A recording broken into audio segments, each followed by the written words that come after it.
Dans un vieux quartier au cœur d'une ville où les gratte-ciel dévorèrent le ciel, vivait un homme que plus personne ne voyait vraiment. Son nom était Étienne Morel, un tailleur qui travaillait dans une petite boutique coincée entre un salon de coiffure désert et une boulangerie en faillite. Autrefois, ses costumes avaient habillé des hommes d'affaires, des mariés, des notables. Aujourd'hui, il cousait surtout pour des voisins modestes ou recousait des pantalons usés pour quelques pièces. Chaque matin, Étienne ouvrait sa boutique avant le lever du soleil. Il posait une vieille radio sur l'étagère, allumait la lampe au néon qui clignotait et passait un chiffon sur son comptoir. Il portait toujours la même chemise blanche, propre mais élimée, et un regard fatigué qui cachait pourtant une douceur rare. Dans un coin, la photo jaunie D, une femme souriante et D, un jeune garçon brillait sous la poussière. Sa femme, Claire, et son fils Luc, disparus trop tôt dans un accident de voiture. Depuis ce jour, Étienne n'avait plus quitté la boutique, comme si coudre des vêtements était devenu son moyen de recoudre son propre cœur. Le quartier l'appelait « le vieux tailleur ». Les enfants riaient parfois en passant devant sa vitrine terne. Les hommes pressés ne remarquaient même pas qu'il existait. Mais lui, chaque fois qu'il prenait une aiguille, il priait en silence. « Seigneur, garde-moi encore un jour de plus pour servir les autres. » Un mardi de novembre, la pluie tombait sans relâche. L'eau glissait sur les vitres en traçant des chemins de lumière. Étienne s'apprêtait à fermer boutique plus tôt. Personne n'était venu depuis le matin. Il éteignit la radio, posa son fer à repasser, quand soudain la clochette de la porte tinta. Un homme entra. Il portait un long manteau gris, trempé par la pluie, et un chapeau noir qui cachait à moitié son visage. Ses chaussures étaient couvertes de boue, mais ses mains, fines et propres, trahissaient quelqu'un d'habitué à autre chose que la rue. Étienne s'empressa de lui tendre une chaise.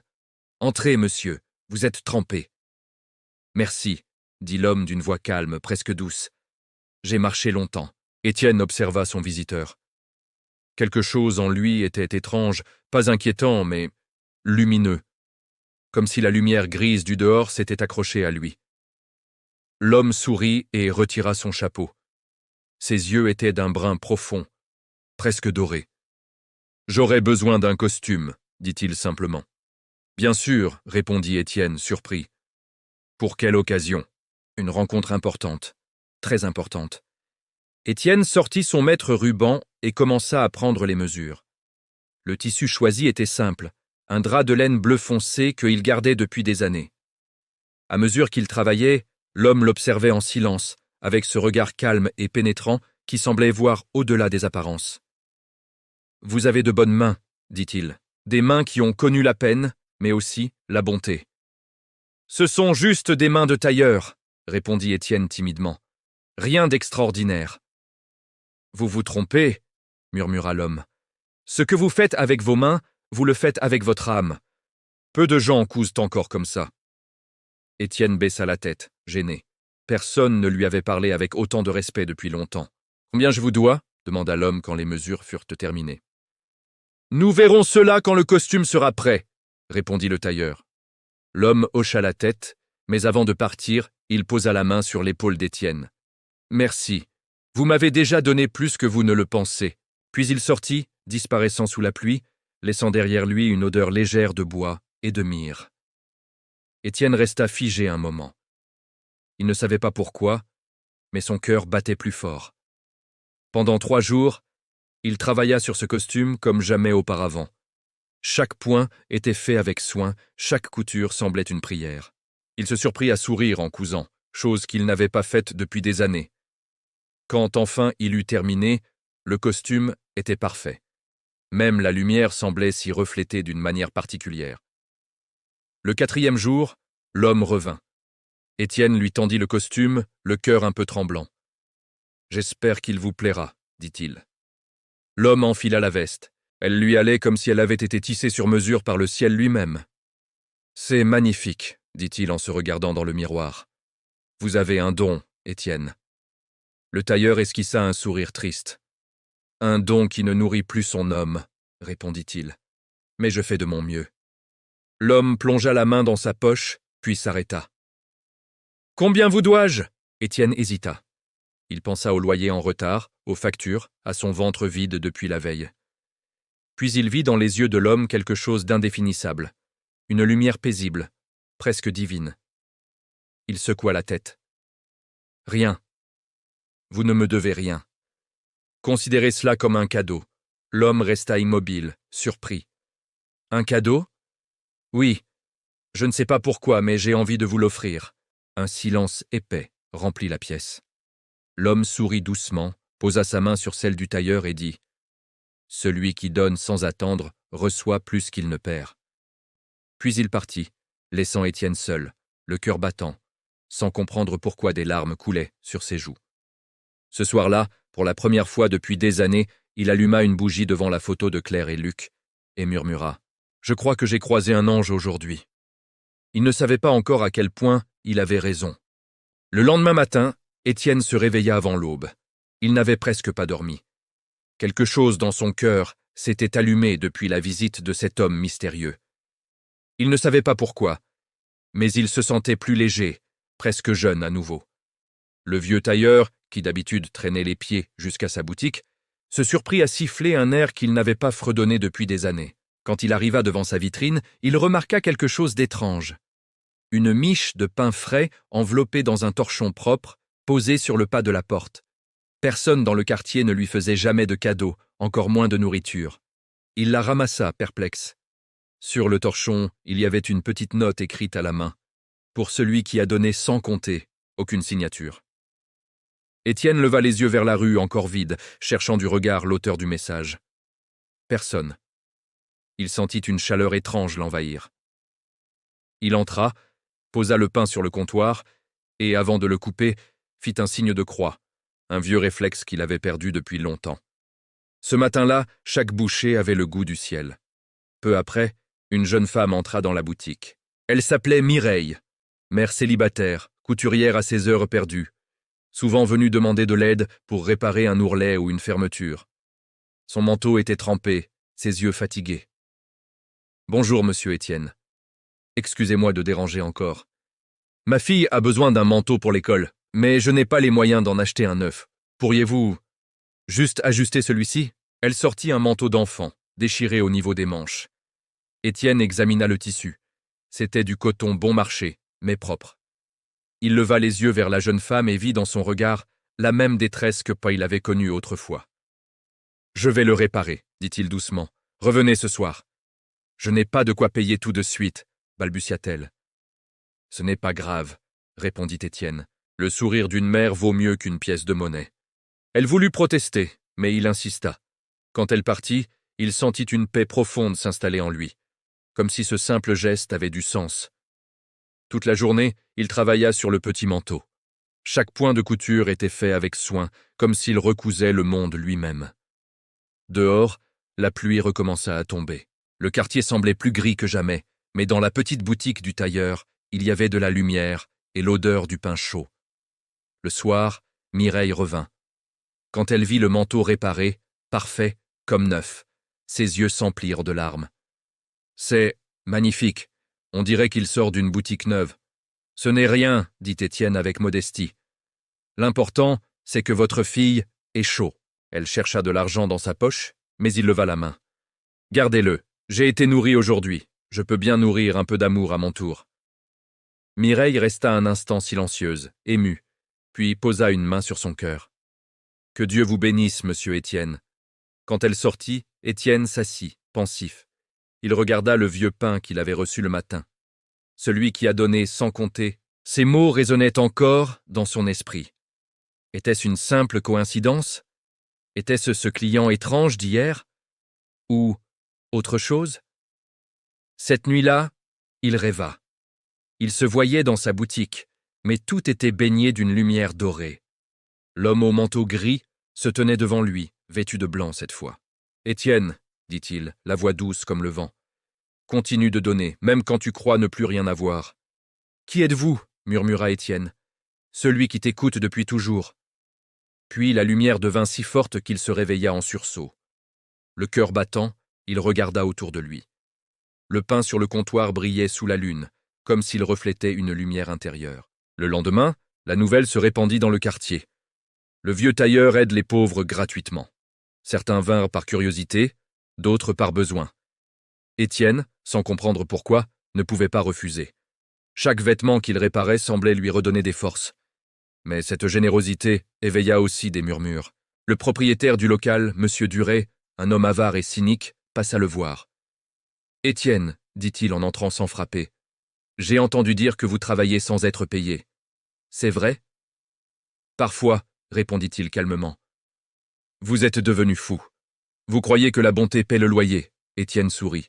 Peut-être pas le loyer, mais elle paie autre chose. Duret leva les yeux au ciel et sortit en marmonnant. Ce soir-là, Étienne compta ses économies. Il ne lui restait presque rien. Pourtant, il se sentait riche. Son cœur, vide depuis des années, débordait maintenant d'une chaleur nouvelle. Avant de fermer boutique, il remarqua quelque chose de nouveau sur le comptoir. Un petit sac de tissu qu'il n'avait jamais vu là. À l'intérieur, il y avait 3 pièces d'or et un morceau de papier. Pour celui qui nourrit les autres. Étienne tomba à genoux. Des larmes de gratitude coulèrent sur son visage. Il murmura « Mon Dieu, que voulez-vous de moi ?» Mais dans le silence, il sentit une voix douce répondre à l'intérieur de lui. « Continue d'aimer. » Les jours passèrent, et la petite boutique du tailleur sembla renaître. Les voisins qui l'avaient toujours ignoré commencèrent à le saluer. Les enfants s'arrêtaient devant sa vitrine, fascinés par la vieille machine à coudre qui battait comme un cœur. Étienne, lui, ne comprenait pas encore ce qui se passait. Il sentait seulement qu'une force invisible guidait chacun de ses gestes. Chaque matin, il trouvait quelque chose de nouveau devant sa porte. Un panier de fruits, un mot de remerciement, parfois même des fleurs déposées sans nom. On aurait dit que la Providence avait pris la forme du vent, du pain et des mains anonymes. Un soir d'hiver, alors que la neige commençait à tomber, Étienne aperçut sur le banc d'en face un vieil homme assis, seul. Il portait des vêtements minces, un manteau déchiré et tremblait sous le froid. Ses cheveux étaient en blanc, sa barbe grise, et dans ses yeux fatigués brûlait une lueur de détresse. Étienne posa son aiguille, enfila son manteau et traversa la rue. « Monsieur, tout va bien ?» Le vieil homme leva la tête. Sa voix était rauque, presque un murmure. « Je vais bien, mon fils. » Seulement un peu fatigué, Étienne s'assit à côté de lui, malgré le vent glacial. « Vous n'avez pas d'endroit où dormir ? » « Non, j'avais une maison, autrefois, et un fils aussi. Mais il ne veut plus de moi. Il dit que je lui rappelle trop sa misère. » Étienne sentit son cœur se serrer. Cette douleur, il la connaissait, celle d'être oublié par ceux qu'on aime. « Venez avec moi, dit-il. Vous ne passerez pas la nuit dehors. » Le vieil homme hésita. « Je ne veux pas déranger. »« Vous ne dérangez pas. Dieu m'a donné un toit pour partager. » Ils rentrèrent ensemble dans la boutique. Étienne alluma une bougie, posa une couverture sur les épaules de l'homme et lui servit le reste de soupe comme il avait gardé. L'autre mangea lentement, comme quelqu'un qui n'avait pas connu la chaleur depuis longtemps. « Comment vous appelez-vous » demanda Étienne. « Joseph, répondit-il. Et vous ?»« Étienne. » Joseph sourit. « Comme le Père du Christ. Et moi, comme celui qui l'a protégé. Voilà une drôle de rencontre, non ?» Étienne resta silencieux. Il regarda cet homme aux yeux pleins de bonté et sentit à nouveau cette étrange impression de lumière intérieure. La nuit tomba. Étienne installa un petit matelas près du poêle et laissa Joseph dormir. Il s'assit à sa table de travail, incapable de coudre. Il observait la flamme vaciller et se surprit à prier tout haut. « Seigneur, si c'est toi qui m'envoies ces gens, aide-moi à ne pas faillir. » Au matin, le vieil homme n'était plus là. Le matelas était plié, la couverture rangée, et sur la table reposait une rose blanche fraîche, au milieu de l'hiver. Étienne resta figé. Il n'y avait aucune trace de pas dans la neige devant la porte. Cette journée-là, il travailla sans parler, hanté par cette rose impossible. Mais le soir, un client inattendu entra, Monsieur Duret, le propriétaire. « Étienne, vous allez rire, j'ai besoin d'un costume pour un dîner important. Et vite !»« Bien sûr, monsieur Duret, asseyez-vous. » Le ton poli du tailleur surprit le propriétaire, qui s'attendait à une remarque ironique. Tandis qu'il prenait les mesures, Étienne remarqua que Duret avait les yeux cernés, les mains tremblantes. « Vous avez l'air soucieux, » dit-il doucement. « Ma fille m'est malade, » répondit-il. « Très malade. Aucun médecin ne trouve la cause. Et je ne sais plus quoi faire. Étienne s'arrêta, posa son maître et leva les yeux vers lui. Peut-être que ce n'est pas un médecin qu'il faut, mais un miracle. Duret esquissa un sourire amer. Les miracles, ça n'existe pas, il n'y a que l'argent. Étienne ne répondit pas, mais quand le costume fut prêt, il ajouta quelque chose de spécial. Une petite croix brodée à l'intérieur de la doublure, invisible à l'œil nu. « Voilà !» dit-il. « Ce costume est offert. » Duret écarquilla les yeux. « Offert ? Vous plaisantez ? » « Non, c'est un cadeau. Portez-le quand vous irez voir votre fille. Peut-être que Dieu aime les gestes qu'on ne comprend pas. » Le propriétaire partit, bouleversé. 3 jours plus tard, Étienne reçut une visite inattendue. Duret entra dans la boutique, le regard humide. « Ma fille s'est réveillée. Les médecins parlent de rémission spontanée. Je ne sais pas ce que vous avez fait, Étienne, mais... » « Merci. » Étienne sourit. « Ce n'est pas moi, monsieur Duret, ce n'est jamais moi. » Quand il referma la porte, il aperçut par la fenêtre le banc d'en face. Le vieil homme, Joseph, y était assis à nouveau, lui souriant doucement avant de disparaître dans la neige. Étienne comprit alors. Il n'était pas seul. Quelqu'un marchait à ses côtés depuis le début. Ce soir-là, il alluma toutes les bougies de sa boutique, ouvrit la porte malgré le froid et murmura dans la rue. Si quelqu'un a besoin d'aide, qu'il vienne. Ici, tout se paie avec le cœur. Et quelque part, dans le vent, une voix répondit. Celui qui ouvre sa porte aux pauvres ouvre aussi son cœur à Dieu. Le dimanche suivant, le quartier semblait étrangement calme. Les cloches de l'église sonnaient au loin, mêlées au bruit des pigeons sur les toits. Étienne ouvrit sa boutique comme à son habitude, même si ce jour-là, personne ne venait jamais. Il n'aimait pas rester chez lui. Le silence de sa chambre lui rappelait trop d'absence. Ici, parmi ses tissus et ses aiguilles, il se sentait encore utile. Il venait de finir de repasser une chemise quand la clochette de la porte tinta. Il leva la tête, surpris. Personne ne venait un dimanche matin. Sur le seuil se tenait un homme, vêtu simplement. Une chemise blanche, un pantalon beige, des sandales malgré le froid. Son visage était calme, paisible, illuminé d'un sourire léger. « Bonjour, Étienne, » dit-il d'une voix douce. Le tailleur fronça les sourcils. « Vous me connaissez ?» L'homme hocha la tête. « Je passe souvent devant votre boutique. Aujourd'hui, j'ai voulu entrer. » Étienne lui fit signe de s'asseoir. « Que puis-je faire pour vous ? Vous voulez un costume ?» L'homme sourit. « Non, je ne viens pas pour acheter, je viens pour parler. » Étienne resta immobile, intrigué. L'homme s'assit sans attendre et regarda autour de lui avec admiration, comme si chaque fil, chaque bouton, chaque morceau de tissu avait une histoire sacrée. « Vous avez réparé beaucoup de choses ici, » dit-il. « Des vêtements et des vies. » Étienne sentit un frisson lui parcourir la nuque. « Qui êtes-vous » L'homme détourna le regard vers la fenêtre. La lumière du matin formait autour de lui une aura dorée. Disons, un ami. Il posa ses mains sur la table, et Étienne remarqua les marques étranges sur ses poignets, comme 2 cicatrices rondes, anciennes, mais nettes. Son cœur se mit à battre plus fort.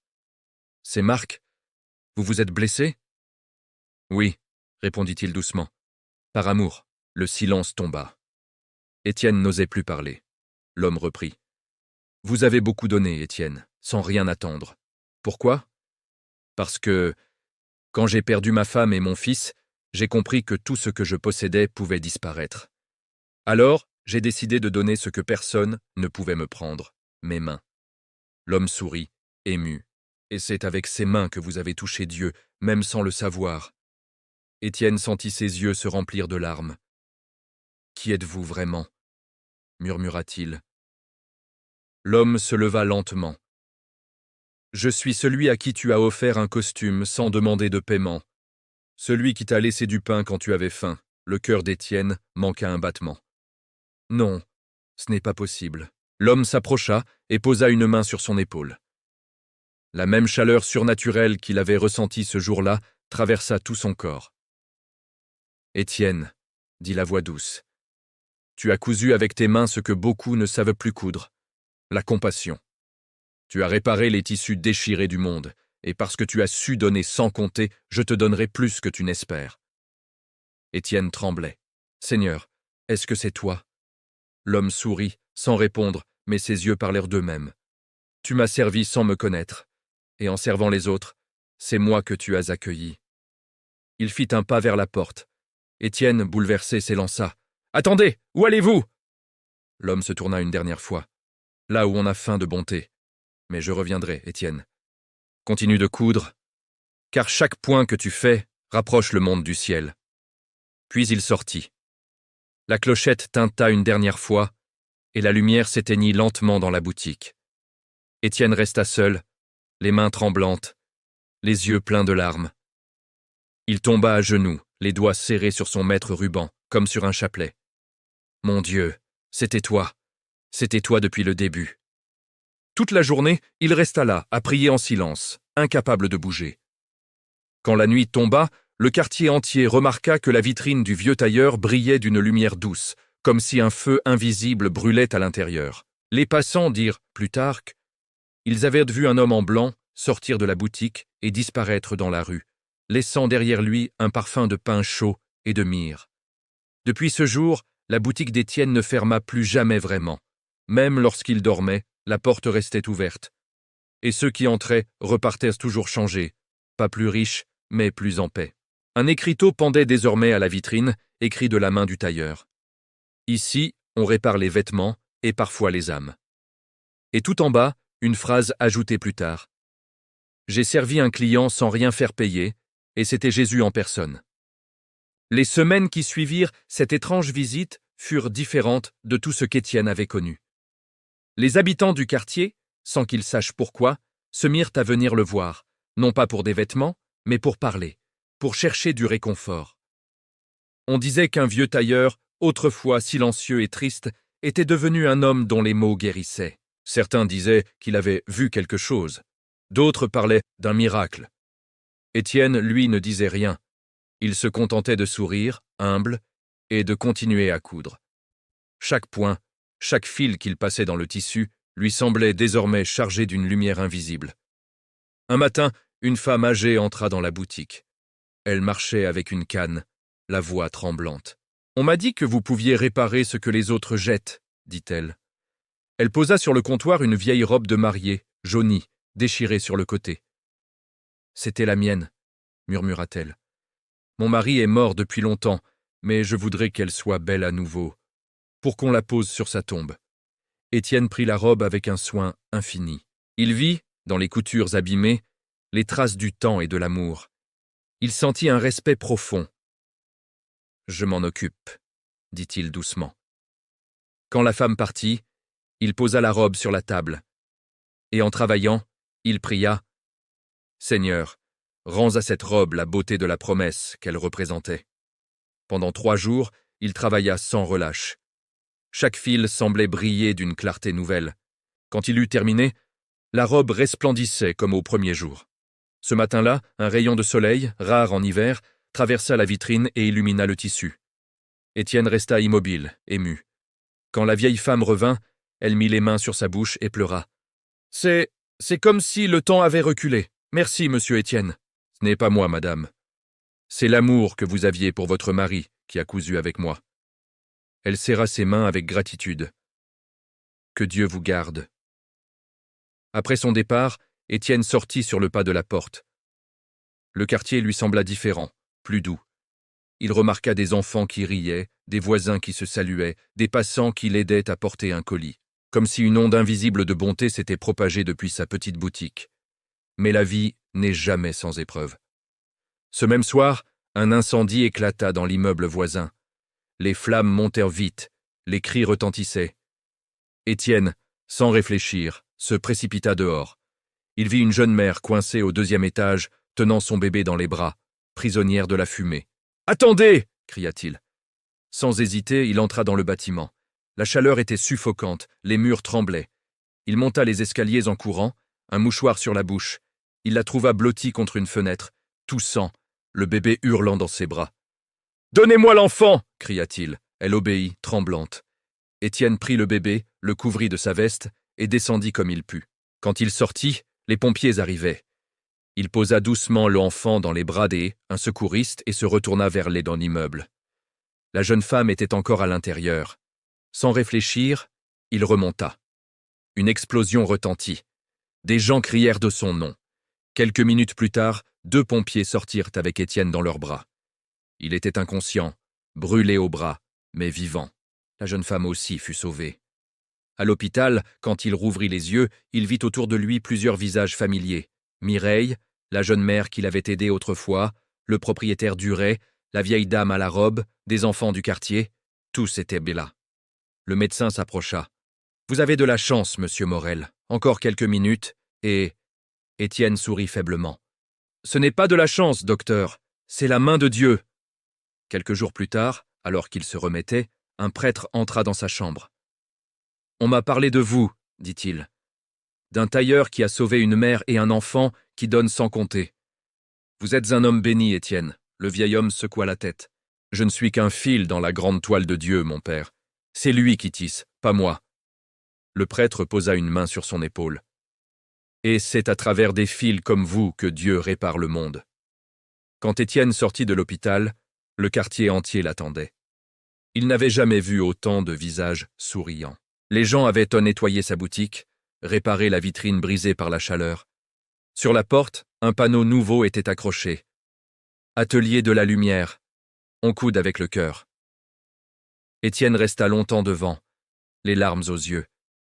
Puis il leva les yeux vers le ciel gris de décembre et murmura « Merci pour ce que tu fais de moi, Seigneur. Fais de mes mains ton fil et de mon âme ton tissu. » Une brise douce passa, et il crut entendre une voix familière lui répondre « Tu n'es plus seulement un tailleur, Étienne, tu es un tisserand de lumière. » Le printemps revint sur la ville comme une promesse.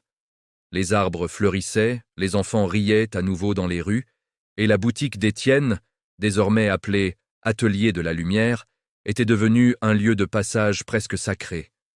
On n'y venait plus seulement pour coudre ou réparer, mais pour se rappeler que la bonté existe encore. Chaque matin, Étienne ouvrait sa porte en souriant, une tasse de café à la main, saluant ceux qui passaient.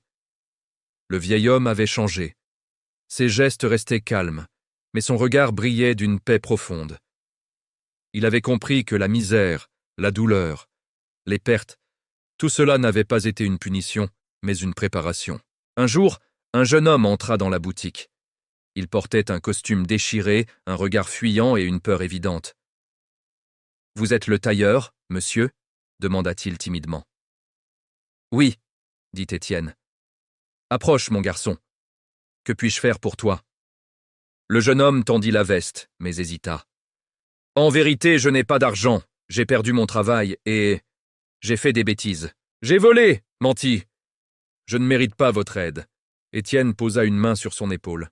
« Mon fils, personne n'est au-delà du pardon. Montre-moi cette veste. » Il examina le tissu, puis leva les yeux. « Tu vois ce trou ici ? Ce n'est pas qu'un morceau de tissu abîmé. C'est une chance. Une déchirure, c'est l'endroit par lequel la lumière peut passer. » Le jeune homme le regarda, surpris. « Vous croyez que je peux changer ? Si tu veux. Dieu ne jette pas les vêtements tachés, il les lave. » Le garçon pleura. Étienne se mit à coudre lentement, en silence. Chaque point semblait prononcer un mot de prière. Quand il eut fini, il rendit la veste au jeune homme. « Tiens, elle est plus solide qu'avant, comme toi. » Le jeune homme, bouleversé, serra sa main. « Merci. Si un jour je peux, je reviendrai vous payer. »« Ne me rends rien, dit Étienne. Paie la vie en faisant le bien. » Le garçon partit. Étienne resta seul, mais son cœur débordait. Il savait que quelque chose de invisible venait de se coudre dans le monde. Une rédemption silencieuse. Ce soir-là, il ferma plus tôt et se rendit à l'église du quartier. Cela faisait des années qu'il n'y avait pas mis les pieds. Il entra, s'assit au fond et resta longtemps à regarder la croix suspendue au-dessus de l'autel. « Seigneur, murmura-t-il, pourquoi moi ? Je ne suis qu'un tailleur usé. » La réponse vint dans le silence. « Parce que tu as laissé ton cœur devenir mes mains. » Étienne sentit ses yeux s'embuer. Il regarda ses doigts, marqués par les aiguilles, tremblant de fatigue. Et soudain, il se rappela les cicatrices sur les poignets de l'homme venu un dimanche.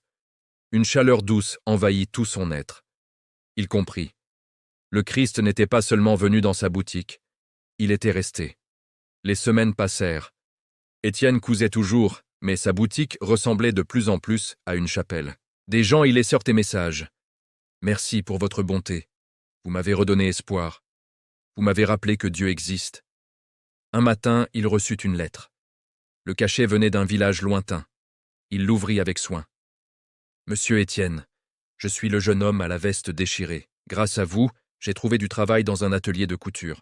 Je répare, je couds et j'aide les autres comme vous m'avez aidé. Vous m'avez dit que chaque déchirure laisse passer la lumière. Je crois que la vôtre éclaire déjà le monde. Avec gratitude. Paul. » Étienne resta longtemps à lire la lettre, incapable de retenir ses larmes.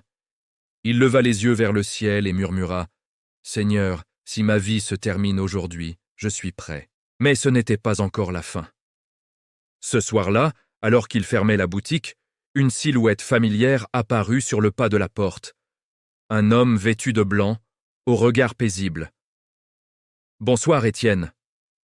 Vous êtes revenu. Je t'avais promis, non ?» Étienne sentit ses genoux faiblir. « Seigneur, pourquoi revenir à moi? Parce que le monde a encore besoin de tailleurs comme toi, ceux qui savent recoudre les âmes déchirées par l'indifférence. » Il s'approcha et posa sa main sur la tête du vieil homme. « Bientôt, tu viendras coudre pour moi, dans l'atelier du ciel. Mais pas encore, il reste une dernière couture à faire ici-bas. » Étienne leva les yeux. « Laquelle ? Celle de ton propre cœur. Apprends à te pardonner. » L'homme s'éloigna, disparaissant dans la lumière du soir. Cette nuit-là, Étienne ne dormit pas. Il pria longtemps, et pour la première fois depuis la mort de Claire et de Luc, il sentit la paix totale. Il murmura leurs noms, les imagina souriant dans la lumière. Puis il prit un morceau de tissu blanc, cousu d'un fil d'or, et broda dessus ces mots. « Le ciel commence là où un cœur décide d'aimer. » Il accrocha ce tissu derrière son comptoir. Et ceux qui entraient dans la boutique s'arrêtaient toujours quelques instants devant, émus, sans savoir pourquoi. Car dans l'atelier du vieux tailleur, on ne réparait plus seulement les vêtements, on réparait la foi. Le temps passa, paisiblement. Étienne vieillissait, mais ses gestes restaient précis, presque sacrés. Ses mains tremblèrent parfois, mais il continuait à coudre, obstinément. Chaque jour, il se disait que tant qu'il pouvait passer un fil dans une aiguille, Dieu n'avait pas fini de se servir de lui. Le quartier avait changé. Là où régnait jadis la misère et la méfiance, il y avait maintenant des rires, des commerces ouverts, des visages qui se saluaient. On disait que le vieux tailleur du miracle portait bonheur à ceux qu'il touchait. Étienne, lui, répondait simplement « Je ne fais que recoudre ce que le bon Dieu a tissé. » Un soir d'automne, alors qu'il rangeait sa boutique, il sentit une fatigue étrange, différente des autres. Une douce lassitude, comme si ses os eux-mêmes demandèrent le repos. Il s'assit à sa table, regarda ses ciseaux, son fil, ses tissus, et sourit. Tout autour de lui respirait la paix. Sur la photo jaunie, Claire et Luc semblèrent des plus lumineux que jamais. Étienne leur parla comme à chaque soir. « Vous me manquez, mais je sens que je vous reverrai bientôt. » Le vent s'engouffra dans la boutique, faisant tinter la clochette de la porte. Étienne leva les yeux. Un client venait d'entrer. C'était un jeune homme, le regard doux, vêtu d'une simple chemise blanche. « Bonsoir, monsieur Étienne, » dit-il en souriant. « Bonsoir, mon garçon. Que puis-je faire pour toi? On m'a dit que vous étiez le meilleur tailleur de la ville. J'aimerais que vous me fassiez un costume de lumière. » Étienne cligna des yeux. « Un costume de lumière? Je n'ai jamais entendu ça. »« Ce sera pour une grande fête, » répondit le jeune homme, les yeux pleins d'éclat. « Là-haut, beaucoup attendent de votre arrivée. » Étienne sentit son cœur battre plus fort. « Là-haut » murmura-t-il. « Oui, le maître de l'atelier veut vous voir. » Une douce chaleur l'enveloppa. Le jeune homme s'approcha, posa une main sur son épaule. « Mais avant de venir, il vous reste une dernière couture à faire. » « Laquelle ? Fermez le vêtement de votre vie avec un dernier point, celui de la gratitude. » Étienne sourit faiblement. « Alors je vais le faire. » Il prit son aiguille et un fil doré, celui qu'il gardait toujours dans un petit tiroir. Lentement, il fit un point invisible sur le tissu que il tenait depuis toujours, une chemise que il nain, avait jamais fini. En cousant, il murmura « Merci Seigneur, pour chaque larme, chaque sourire, chaque souffle. Tu as fait de mes mains ton instrument. » Quand il eut terminé, il leva les yeux. Le jeune homme n'était plus là. À sa place, une lumière dorée emplissait la pièce. Étienne ferma les paupières, le visage apaisé. Le lendemain matin, les voisins trouvèrent la boutique ouverte, baignée d'une clarté douce. Étienne était assis à sa table, le sourire aux lèvres, une aiguille entre les doigts. Il semblait dormir. Devant lui, sur le comptoir, reposait un petit mot écrit de sa main. « Ne pleurez pas ma mort, j'ai simplement changé d'atelier. » Le quartier entier vint lui rendre hommage. On alluma des bougies devant sa vitrine. Le maire fit poser une plaque en son honneur. Ici vécut Étienne Morel, tailleur du quartier. Il cousait avec son cœur et répara des âmes avec ses mains. Mais la plus grande surprise vint une semaine plus tard. Une lumière étrange illumina la boutique pendant la nuit.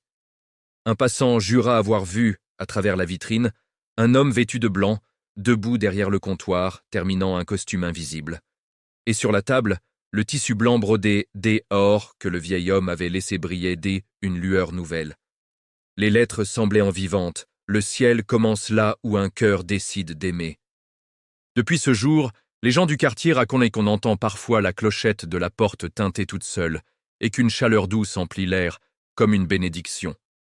On dit que, parfois, quand quelqu'un entre pour la première fois dans la boutique vide, il trouve sur le comptoir une petite étiquette cousue à la main. Service offert, payé d'avance, par l'amour. Et chaque fois que quelqu'un lit ces mots, il sent une paix profonde, comme si un vieux tailleur invisible venait de raccommoder une couture dans son cœur. Conclusion. Le tailleur de Dieu, Étienne Morel, n'était qu'un homme ordinaire, mais sa foi transforma son atelier en un sanctuaire silencieux. Il rappela au monde qu'il n'existe pas de fil plus solide que la bonté, ni de tissu plus beau que la compassion. Donner, c'est coudre un morceau de ciel sur la terre. Et peut-être, quelque part, dans un atelier céleste où la lumière ne s'éteint jamais, un vieux tailleur continue de travailler en murmurant, avec un sourire tranquille, « Chaque point d'amour rapproche le monde de Dieu. » Quelques mois passèrent depuis la mort paisible d'Étienne Morel. Le quartier avait changé, mais son souvenir demeurait vivant, comme un parfum doux flottant dans l'air. La boutique, que tout le monde appelait désormais l'atelier de la lumière, était restée fermée un temps. Puis, un matin, une jeune fille en robe simple vint se tenir devant la porte. Elle s'appelait Élise. Elle n'avait jamais connu le tailleur, mais sa grand-mère, Mireille, la jeune mère qu'Étienne avait aidée des années auparavant, lui avait souvent raconté son histoire. Cet homme-là, disait-elle, cousait avec le cœur. Il a appris qu'un fil de s'amour peut réparer la plus profonde des blessures. Élise posa la main sur la poignée. À sa surprise, la porte s'ouvrit sans effort. À l'intérieur, tout était resté intact. La table, la machine à coudre, les bobines de fil alignées par couleur, et la lumière dorée qui baignait encore la pièce, douce et chaude. Sur le comptoir, un carnet attendait, ouvert. Elle lut les mots écrits d'une écriture soignée. « À celui ou celle qui entrera après moi, ne ferme jamais cette porte. Coudes avec patience, parle avec douceur. Et n'oublie jamais, chaque fil est une prière. » Élise sentit ses yeux s'embuer.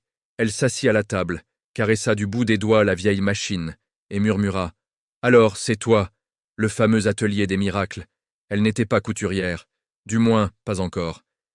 Mais quelque chose, au fond d'elle, lui dit qu'elle devait rester. Ce jour-là, un homme âgé entra timidement. Il tenait un manteau élimé. « Excusez-moi.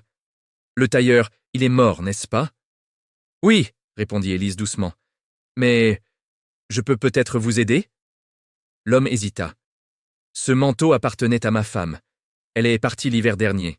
Je voulais juste qu'il soit réparé. » Élise regarda le manteau, sentit son cœur battre fort. Elle prit du fil, une aiguille, et sans trop savoir comment, ses mains se mirent à bouger. Les gestes venaient d'eux-mêmes, comme guidés par une mémoire invisible. Chaque point semblait couler naturellement, précis, doux. Quand elle eut terminé, le vieil homme toucha le tissu, ému. « C'est comme neuf, on dirait qu'il y a quelque chose de vivant dans vos coutures. »« Ce n'est pas moi, murmura Élise. C'est l'atelier. » Le soir, elle resta seule, pensant à ce qu'elle venait de vivre. Sur la table, le tissu blanc brodé par Étienne brillait faiblement. Elle, approcha de la lumière et remarqua une inscription minuscule que Mélène n'avait pas vue avant. Ce fil doré est l'héritage de ceux qui aiment sans compter. Elle ouvrit le tiroir. À l'intérieur, il restait une seule bobine de fil d'or, presque entière. « Alors, c'est toi, » pensa-t-elle. Le fil du vieux tailleur. Élise décida qu'elle reprendrait l'atelier. Non pas pour l'argent, ni pour la gloire, mais pour continuer l'œuvre. Le lendemain, elle accrocha un nouveau panneau à la vitrine. « Atelier de la lumière », fondé par Étienne Morel. « On répare ici les vêtements et les âmes. » Les gens revinrent, curieux d'abord, puis émus. Ils disaient qu'en entrant dans la boutique, ils ressentaient une chaleur étrange, comme si le vieux tailleur veillait toujours là. Un soir, Élise s'endormit à sa table. Dans son rêve, un homme âgé, vêtu d'un tablier, apparut devant elle. Ses yeux étaient pleins de bonté. « Vous êtes… Étienne Morel ?»« Oui, » dit-il en souriant. « Et toi, tu es celle que Dieu a choisie pour continuer à tisser. » Élise baissa la tête, émue. « Mais je ne sais presque rien coudre. »« Tu apprendras. Ce n'est pas la main qui coude, c'est le cœur. » Il posa dans ses paumes un petit dé à coudre doré. « Ce dé t'aidera à ne pas te piquer quand la vie sera dure. Chaque fois que tu le porteras, souviens-toi. Même la douleur peut devenir beauté quand elle est offerte avec amour. » Quand elle se réveilla, le dé était là, dans sa main. Réel, froid, brillant. À partir de ce jour, Élise cousit avec une grâce que personne n'avait vue auparavant. Ses vêtements semblaient faits de lumière. Des gens venèrent de loin pour la voir. Certains disaient que, parfois, pendant qu'elle cousait, une silhouette blanche se reflétait dans le miroir derrière elle, veillant silencieusement. L'atelier devint un symbole d'espérance. Et chaque fois qu'Élise terminait un vêtement, elle brodait en secret, à l'intérieur, 3 mots, fil de Dieu. Parce qu'elle savait au fond que ce fil-là ne se romprait jamais. L'atelier vivait à nouveau. Depuis qu'Élise avait repris la boutique, le quartier semblait respirer différemment. Plus lumineux, plus doux.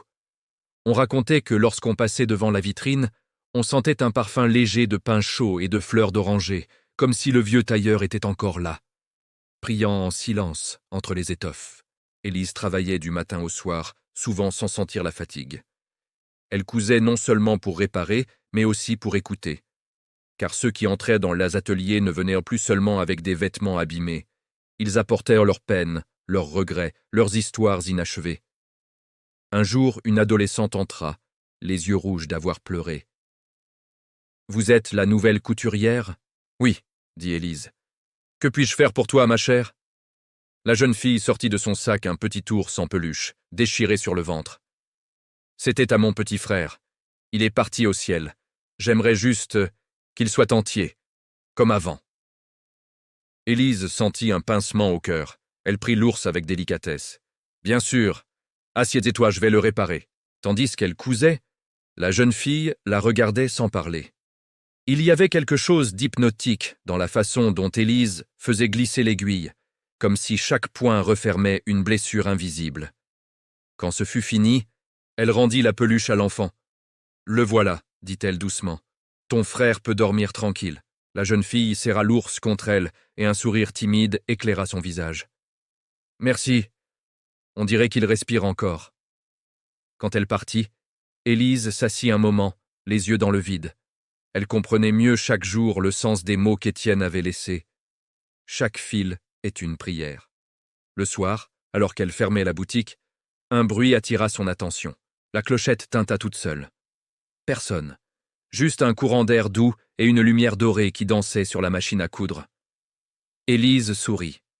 « Bonsoir, monsieur Étienne », murmura-t-elle. Le lendemain, un jeune homme entra, vêtu d'un uniforme d'infirmier. « On m'a parlé de vous, » dit-il. « Vous avez aidé beaucoup de gens ici. »« Je fais ce que je peux, » répondit-elle. « Vous avez besoin d'une réparation ?»« Non, » dit-il. « D'un conseil. J'ai travaillé dans un hôpital pendant la guerre, j'ai vu des choses que je n'arrive plus à oublier. Je me sens sale, brisée. » Élise resta un moment silencieuse. Puis elle sortit une chemise blanche qu'elle avait cousue la veille. « Tenez, » Essayez celle-ci. Oh non, je ne peux pas. Ce n'est pas un vêtement, dit-elle doucement. C'est une promesse. L'homme obéit. Dès qu'il passa la chemise, il sentit une chaleur étrange lui envelopper la poitrine.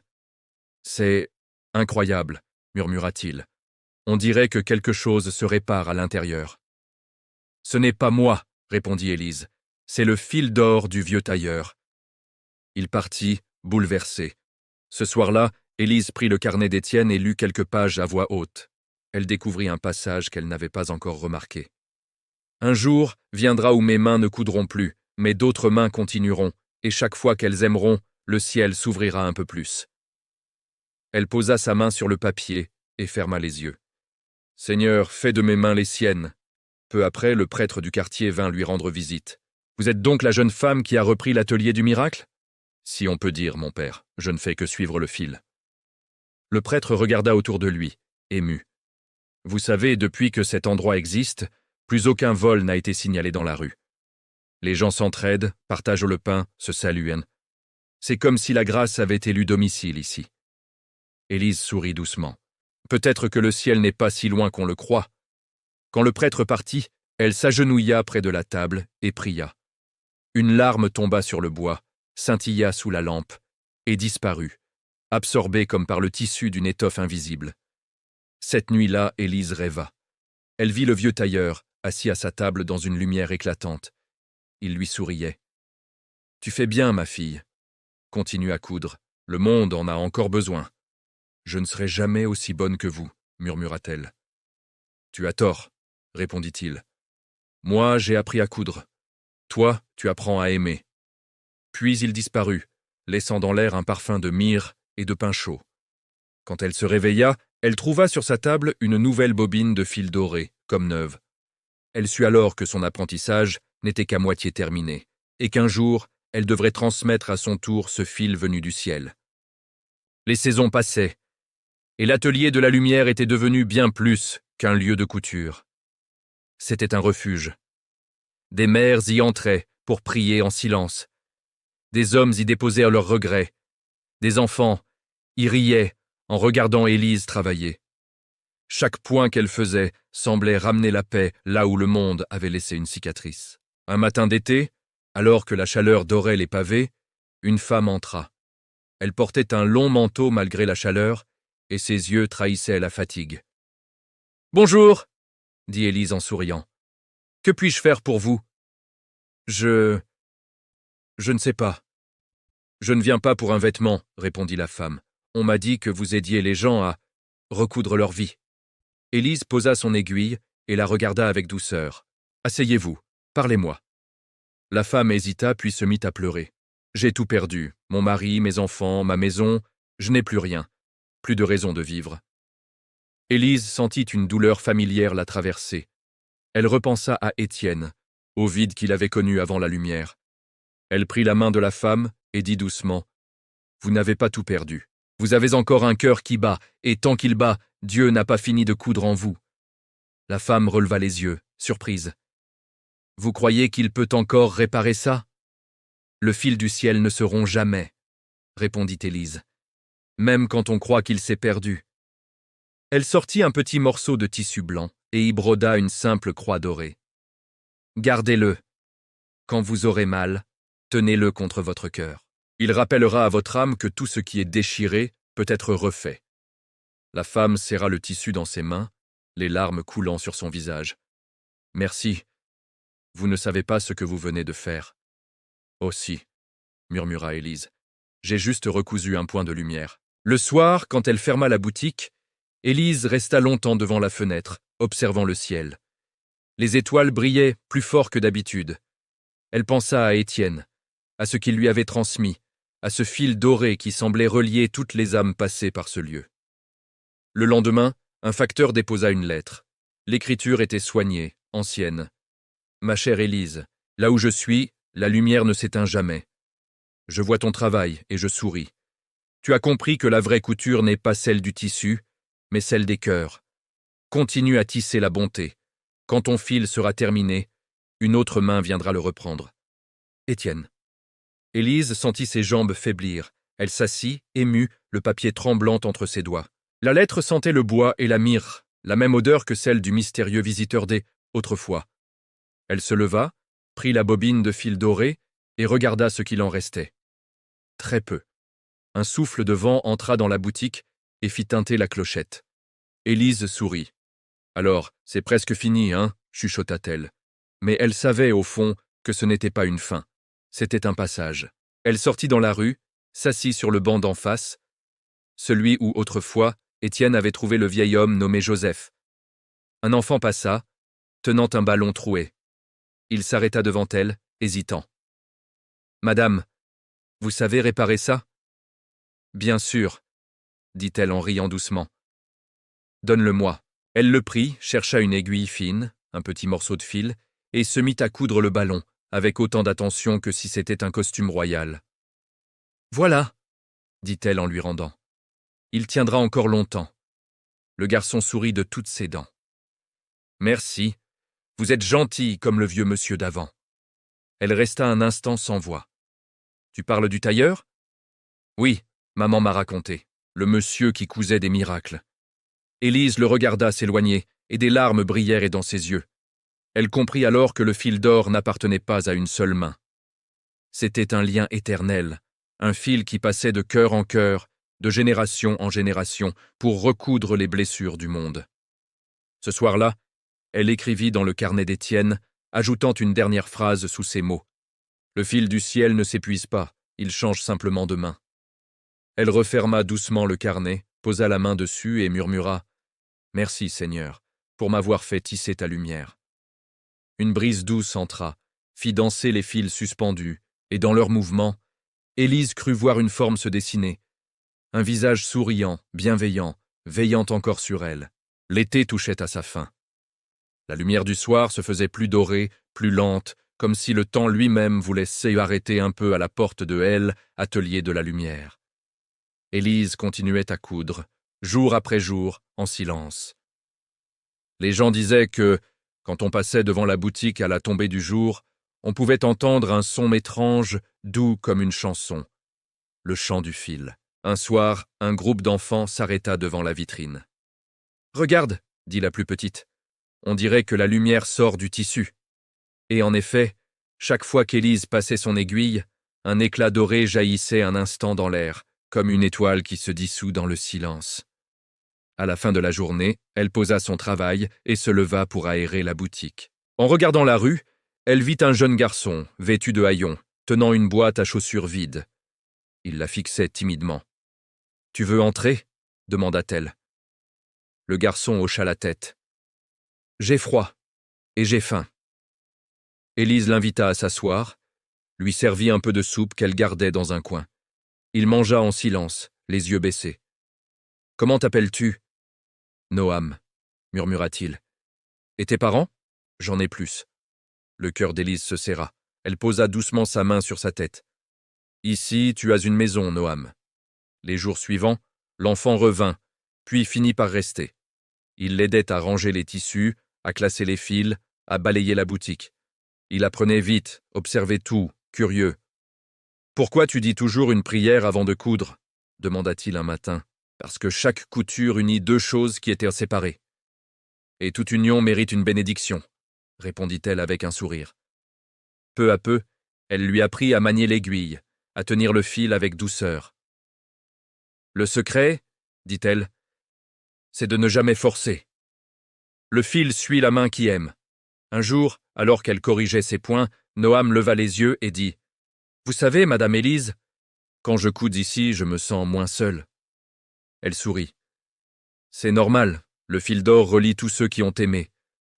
Tu le sens, toi aussi, maintenant. » À mesure que les semaines passaient, le garçon devenait plus sûr de lui.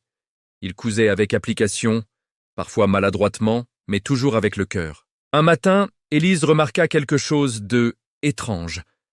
Le fil doré qu'elle avait presque terminé semblait se renouveler. Chaque fois qu'ils cousaient ensemble, la bobine se remplissait à nouveau, comme si leur geste la régénérait.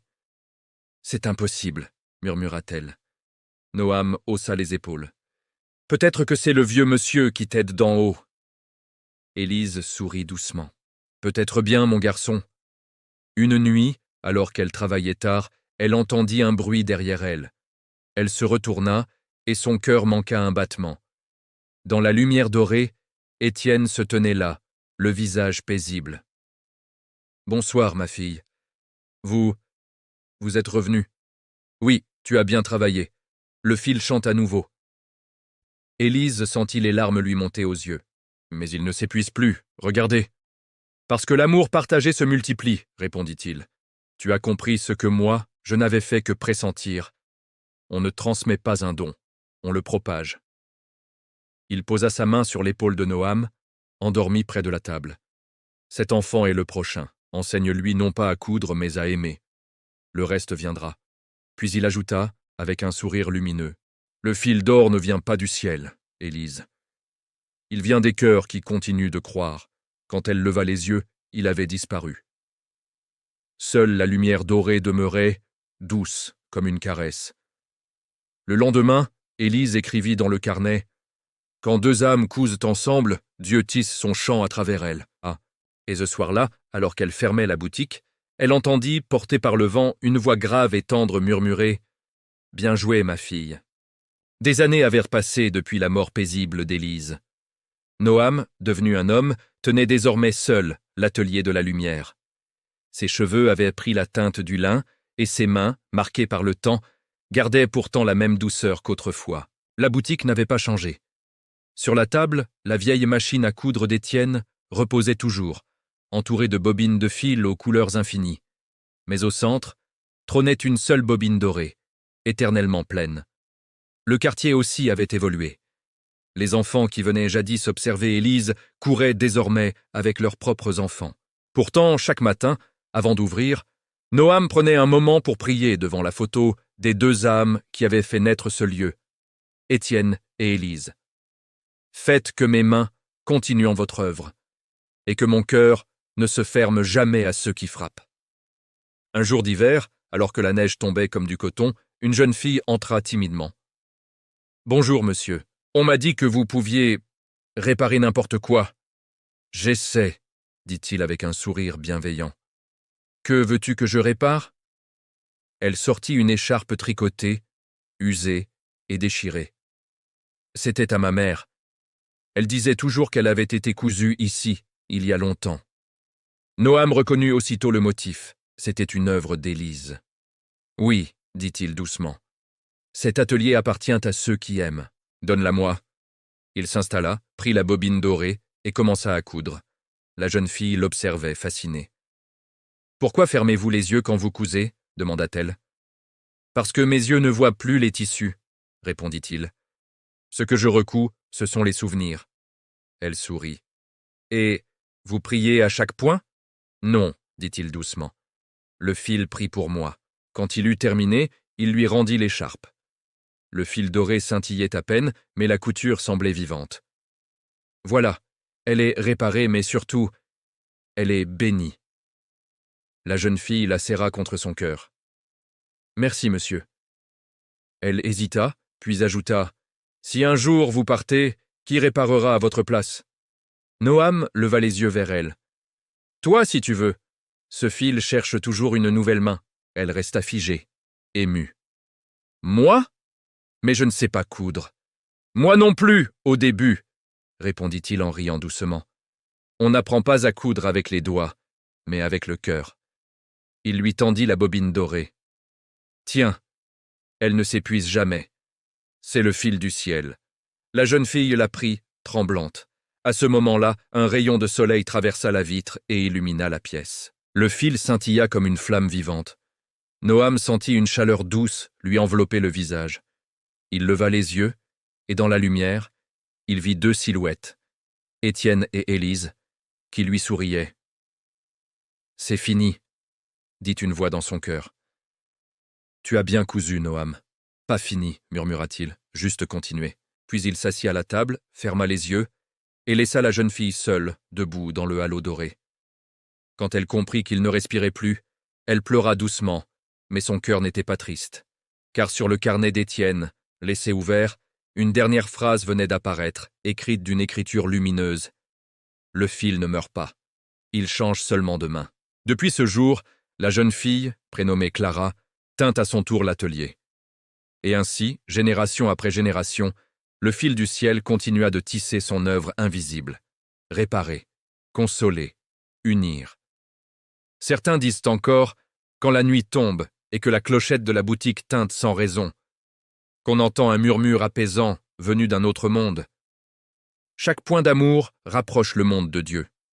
L'histoire s'achève dans la lumière du pardon, mais son fil d'or continue, à travers ceux qui choisissent encore de coudre le bien là où le monde se déchire. Si cette histoire vous a touché, laissez un mot, partagez-la et souvenez-vous.